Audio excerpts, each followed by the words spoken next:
پاک لاغەی زەردووە بێ و ڕیشەکەی وشکۆ بیوە و باران نییە ناشکوی خواردنەوێ و دەسڵاتمانیش نییە. هەرچەندە بارانبارینی پاییز و پەڵەدان دڵخۆشکەر بوو بەلای جوتیارانەوە، بەڵام دواکەوتنی باران بە ماوەیەکی زۆر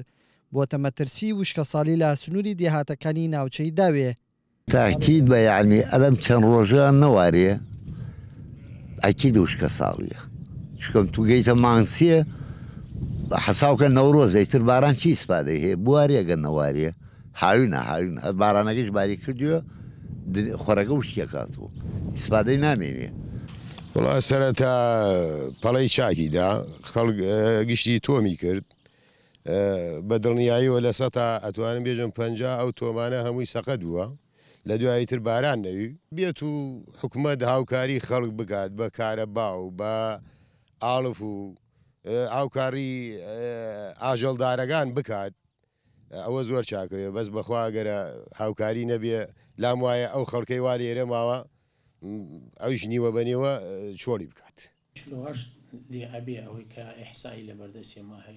بەڕێوەبەری ناحێی نەوجوول داواکارە لە ئێستاوە حکوومەت پلانی ڕووبەڕووبوونەوەی وشکە ساڵی لە سنووری ناوچەکەیاندا بگرێتە بەر.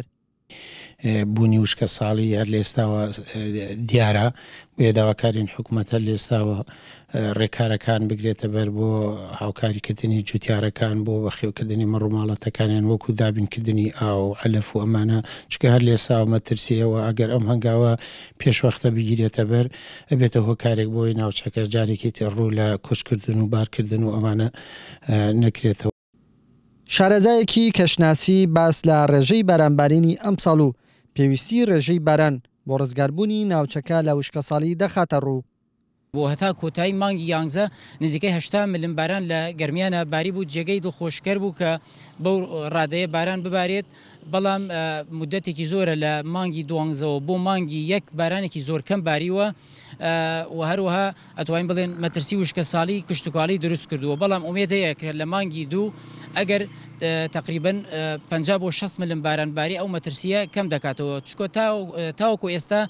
تەنها 97 ملم ئاوا بەو شێوەیە بارانباریوە وەکو معدل بارانبارین ئەگەر 250 ساڵانە 250 بۆ 300 ملم باران ببارێت لە گەرمیانە ئەو ساڵە وشکە ساڵی نیە.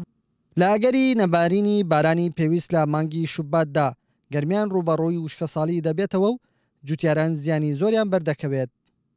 لەگەڵ یەکەم بارانی پاییزدا لە سنووری ناوچەی داوێ وەکو جوتیاران دەڵێن پەڵەیەکی باشیدا،